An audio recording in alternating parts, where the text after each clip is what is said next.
The Most High also gave me humility and discretion, not to ask or to examine too closely this mystery, but solely to direct my attention toward increasing my confidence in His goodness, with a view to obtain His assistance against sin. Thence resulted those two necessary dispositions of a Christian life. The one, a quiet preservation of tranquility in the soul; the other, the constant presence of a holy fear and watchfulness, lest the treasure be lost. As this latter was a filial fear, it did not diminish love, but inflamed and increased it more and more. These two dispositions of love and fear produced in my soul a perfect harmony with the divine will, governing all my actions, so as to draw me away from evil and unite me with the highest good.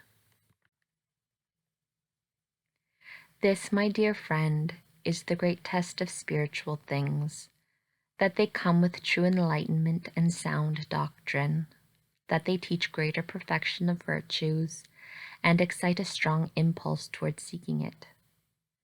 This is the excellence of the benefits which descend from the Father of lights, that they give assurance and confidence while making the soul humble, and that they encourage while exciting solicitude and watchfulness, though still preserving tranquility and peace in this solicitude.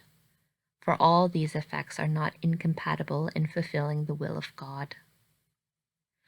Do thou, O soul, offer humble and fervent thanks to the Lord, because with so little deserving of thine, He has been so liberal with thee, and has so greatly enlightened thee with divine light, breaking for thee the seal of His secret archives, and yet filling thee with holy fear of His displeasure. Nevertheless, make use of this fear with measure, and strive instead to excel in love. Thus with these two wings, raising thyself above the earth and above thyself, try to rid thyself of the inordinate disturbance of excessive fear, and leave thy cause with the Lord, and make His cause thy own.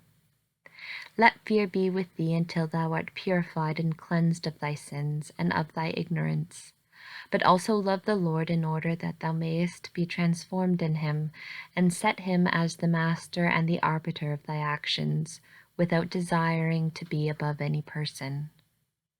Do not trust thy own judgment, and be not wise in thy own conceit, for the judgments of men are only too easily blinded by their passions, throwing them out of their course, and drawing after them the will as their captive. Thus it comes that men fear what is not to be feared, and rejoice in that which is not profitable.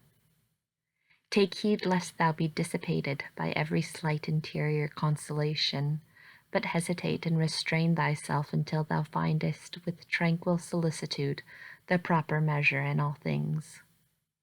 This happy medium thou wilt always find if thou remain subject to thy superiors and willingly accept that which the Most High works in thee and teaches thee.